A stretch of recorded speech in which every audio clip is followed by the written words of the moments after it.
की तरफ। Rich dad poor dad, Robert Kiyosaki के अनुसार।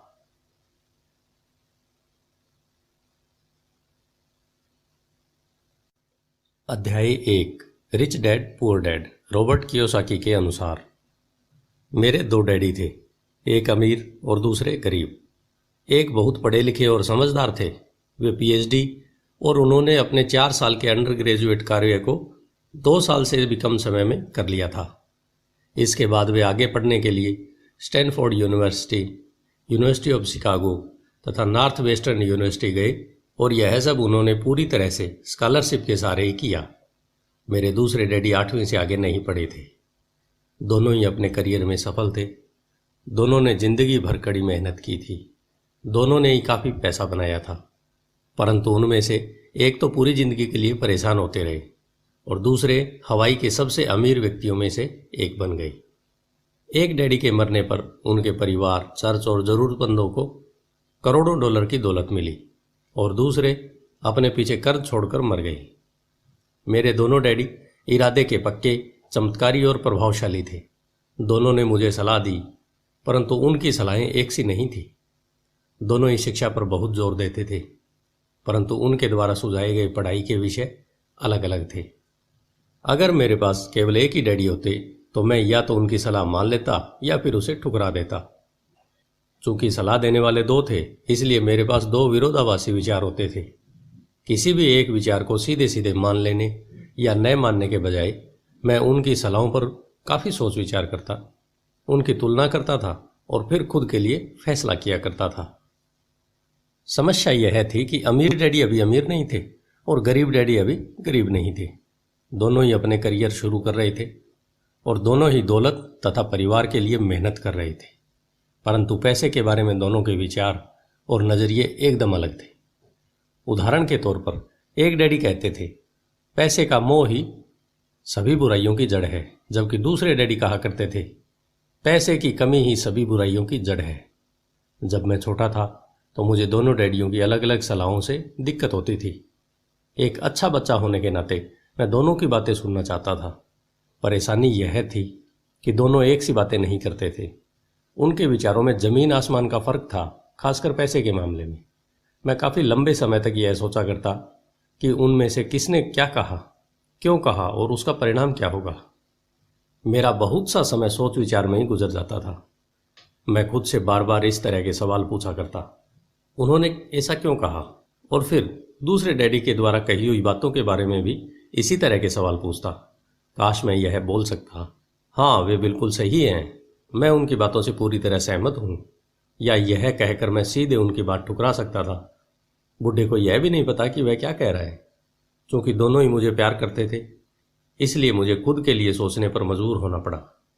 इस तरह सोचना मेरी आदत बन गई, जो आगे चलकर मेरे लिए बहुत फ़ायदेमंद साबित हुई। अगर मैं एक तरह से ही सोच पाता तो यह मेरे लिए इतना फ़ायदेमंद नहीं होता। धन दौलत का विषय स्कूल में नहीं बल्कि घर पर पढ़ाया जाता है।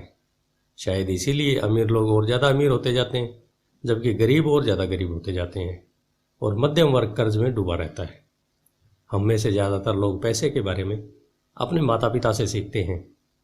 कोई गरीब माता पिता अपने बच्चों को पैसे के बारे में क्या सिखा सकता है?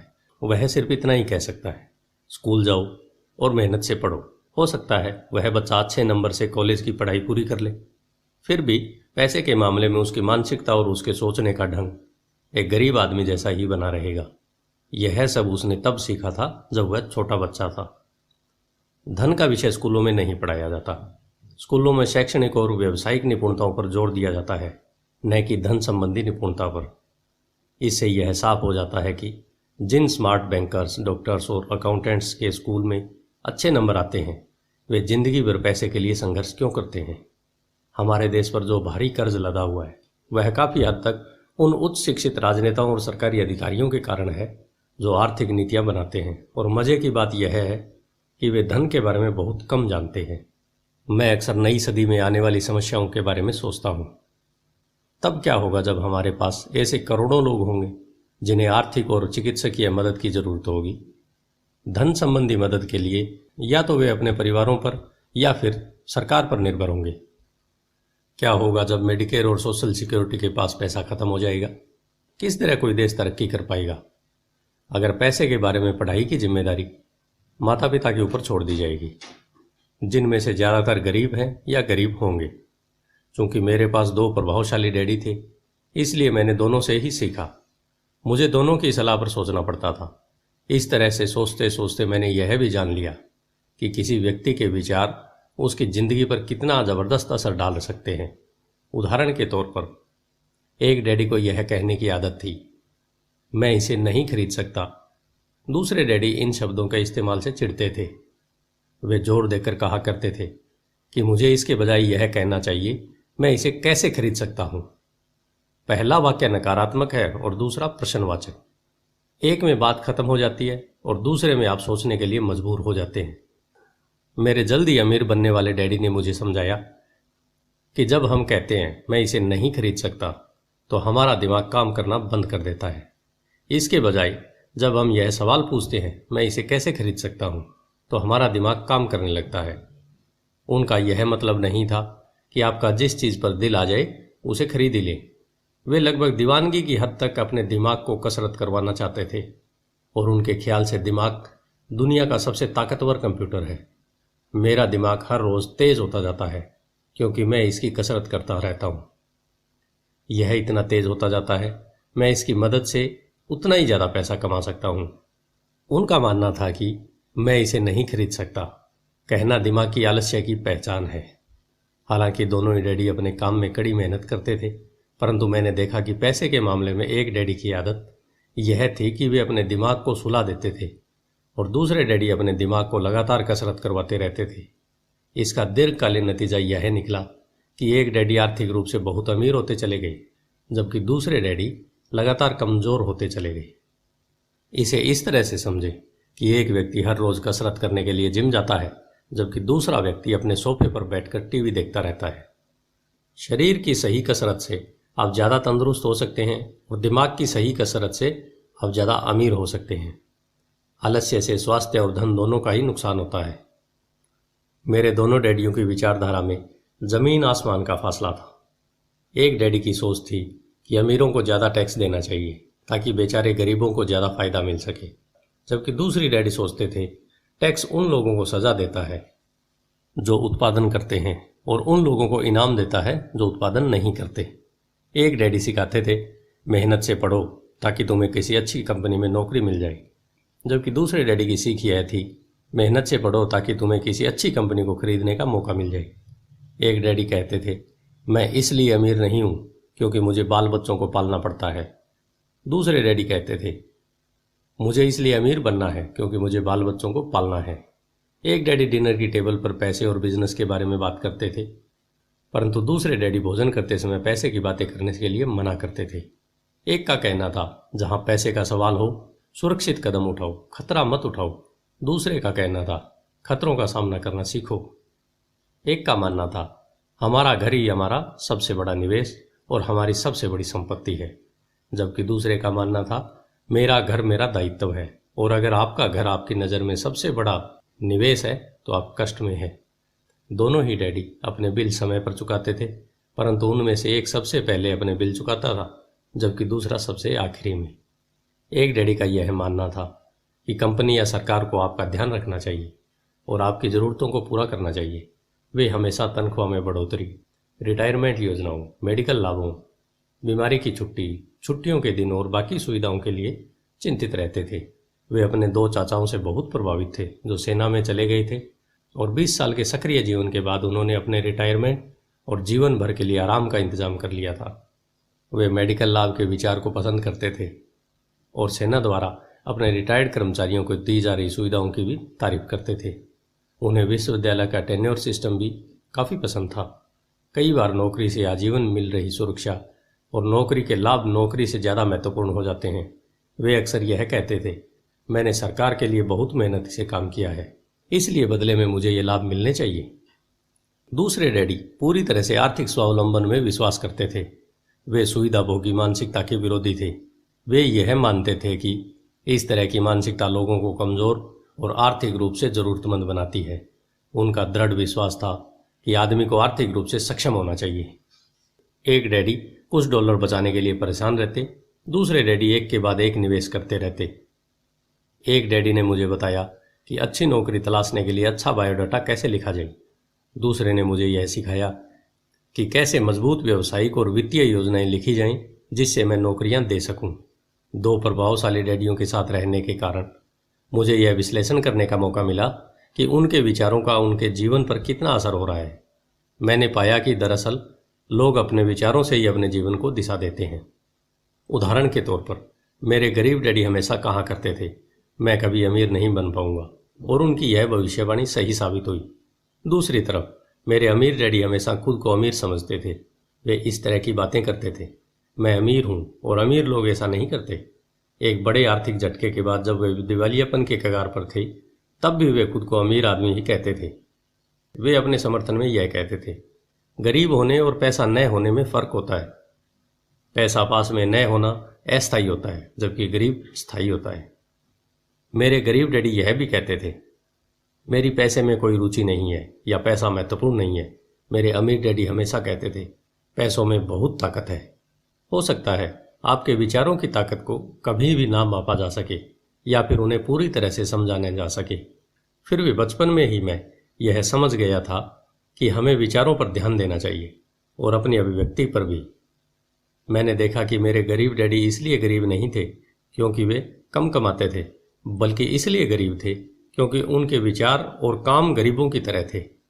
दो डैडी होने के कारण बचपन से ही मैं इस बारे में बहुत सावधान हो चला था कि मैं किस तरह की विचारधारा को अपनाऊं, मैं किसकी बात मानूं, अपने अमीर डैडी की या अपने गरीब डैडी की। हालांकि दोनों ही शिक्षा और ज्ञान को महत्वपूर्ण मानते थे, परंतु क्या सीखा जाए इस बारे में दोनों की राय अलग अलग थी। एक चाहते थे कि मैं पढ़ाई में कड़ी मेहनत करूं, डिग्री लूं और पैसे कमाने के लिए अच्छी सी नौकरी ढूंढ लूं। वे चाहते थे कि मैं एक पेशेवर अधिकारी, वकील या अकाउंटेंट बन जाऊं या MBA कर लूं। दूसरे डैडी मुझे प्रोत्साहित करते थे कि मैं अमीर बनने का रहस्य सीख लूं, यह समझ लूं कि पैसा किस तरह काम करता है और यह जान लूं इससे अपने लिए कैसे काम लिया जाता है। मैं पैसे के लिए काम नहीं करता। इन शब्दों को वे बार बार दोहराया करते, पैसा मेरे लिए काम करता है। 9 साल की उम्र में मैंने यह फैसला किया कि पैसे के बारे में मैं अपने अमीर डैडी से सीखूंगा। यह फैसला करने का मतलब था अपने गरीब डैडी की बातों पर ध्यान न देना। हालांकि उनके पास कॉलेज की बहुत सी डिग्रियां थी जो मेरे अमीर डैडी के पास नहीं थी। रॉबर्ट फ्रॉस्ट का सबक। रॉबर्ट फ्रॉस्ट मेरे पसंदीदा कवि हैं। हालांकि मुझे उनकी बहुत सी कविताएं पसंद है, परंतु द रोड नॉट टेकन मुझे सबसे ज़्यादा पसंद है। मैं इसकी शिक्षा का इस्तेमाल हर रोज़ करता हूँ। द रोड नॉट टेकन, वह राह जिसे चुना नहीं गया। पीले जंगल की 2 राह बनती थी और अफसोस कि मुझे एक को चुनना था, और मैं देर तक खड़ा रहा, दूर तक, यह देखते हुए कि यह राह कहाँ तक जाती है, झुरमुटों में मुड़ने से पहले। फिर मैंने दूसरी राह चुनी, उतनी ही सुंदर और शायद बेहतर भी, क्योंकि यहाँ घास ज़्यादा थी और कम लोग गुजरे थे। हालांकि लोगों के गुजरने से यहाँ भी उतना ही नुकसान हुआ था, और दोनों ही उस सुबह बराबर थी। पत्तियों पर काले कदम नहीं थे, और मैंने पहली को अगले दिन के लिए रखा। पर यह जानते हुए कि किस तरह रास्ते निकलते हैं, मुझे शक था कि मैं कभी लौटूंगा। मैं आह भरकर यह कहूँगा, आज से सदियों बाद शायद एक जंगल में 2 राहें बढ़ती थी। मैंने कम चली हुई राह को चुना और इसी बात से सारा फर्क पड़ा। बहुत समय गुजर चुका है, पर मैं अब भी रॉबर्ट फ्रॉस्ट की कविता पर चिंतन करता रहता हूँ। पैसे के बारे में अपने पढ़े लिखे डैडी की सलाह और नज़रिए को न सुनने का मेरा फैसला दुखद था, परंतु यह एक ऐसा फैसला था जिसने मेरी जिंदगी की दिशा तय कर दी। एक बार मैंने यह फैसला कर लिया कि मुझे किसकी बात सुननी है, तो उसके बाद मेरी धन संबंधी शिक्षा शुरू हो गई। मेरे अमीर डैडी ने मुझे 30 साल से भी ज़्यादा समय तक सिखाया, तब तक जब तक कि मेरी उम्र 39 साल नहीं हो गई, और इसके बाद उन्होंने सिखाना बंद कर दिया। उन्होंने यह देख लिया था कि मैं वह सब समझ चुका हूँ जो वे मेरी मोटी बुद्धि में भरने की कोशिश कर रहे थे। पैसा एक तरह की ताकत है, परंतु इससे भी बड़ी ताकत है वित्तीय शिक्षा। पैसा तो आता और जाता रहता है, परंतु अगर आप यह जानते हैं कि पैसा किस तरह से काम करता है, तो आप ज़्यादा ताकतवर हो जाते हैं और आप दौलत कमाना चालू कर सकते हैं। केवल सकारात्मक चिंतन से ही समस्या हल नहीं हो सकती, क्योंकि ज़्यादातर लोग स्कूल में पढ़ते हैं और वहाँ वे कभी यह नहीं सीख पाते कि इस पैसा किस तरह से काम करता है। इसलिए वे पैसे के लिए काम करने में अपनी सारी ज़िंदगी बर्बाद कर देते हैं। मेरी शिक्षा जब शुरू हुई थी तब मैं केवल 9 साल का था और इसी कारण मेरे अमीर डैडी ने मुझे जो पढ़ाया वे बहुत आसान थे और सारी बातों को छोड़कर विचार किया जाए तो उन्होंने मुझे 30 साल तक कुल 6 महत्वपूर्ण पाठ पढ़ाए। यह पुस्तक उन्हीं 6 पाठों के बारे में है और इसे भी उतना ही आसान बनाने की कोशिश की गई है जितना कि मेरे अमीर डैडी ने मुझे मेरे लिए आसान बनाया था।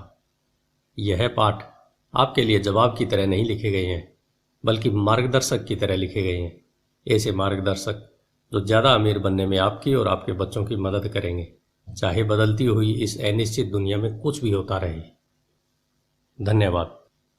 आइए चलते हैं अध्याय 2 की तरफ, जो है अमीर लोग पैसे के लिए काम नहीं करते। आपका दिन शुभ हो।